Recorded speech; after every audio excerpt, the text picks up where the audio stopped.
In order to create the cuff of our garment, we want to, again, let's make sure we remember the length of our cuff. Or our sleeve opening, it's 10 inches. You can either use what was written down as 8.5 inches, or what I did in class, I think was 8.5. And then what I wrote down was 8. So let's do the 8. We're going to go into a rectangle, create a rectangle with a left click that is 8 inches wide and 5 inches in height. We're going to fold this onto itself. Oops, how about 8 inches, not 3. 8 inches by 5. In Edit Pattern, I'm going to go in now and highlight one of my long lines and offset as internal line to the tune of 2.5 inches, which is half of our distance. That creates that line in which we'll fold later on.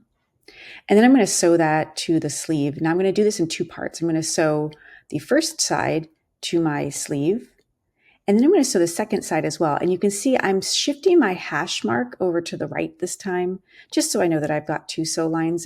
You don't have to do that by any means. And it's not reversed. It's just putting the hash mark on the other side. Okay.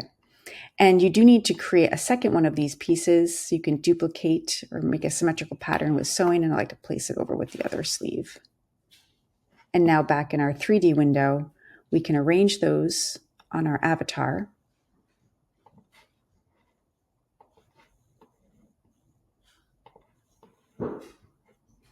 And we can go in and fold that cuff. So the fold tool is right here. It says fold arrangement. You do need an internal line to do this. I'm going to be using those arrows to guide me. If I brought the green arrow down, it would make it leave the sleeve and go outward. This one can go either out, so inside out, or right side in. As it goes in, I then look over my property editor window where it says fold angle, and I'm going to bring that all the way down to 0.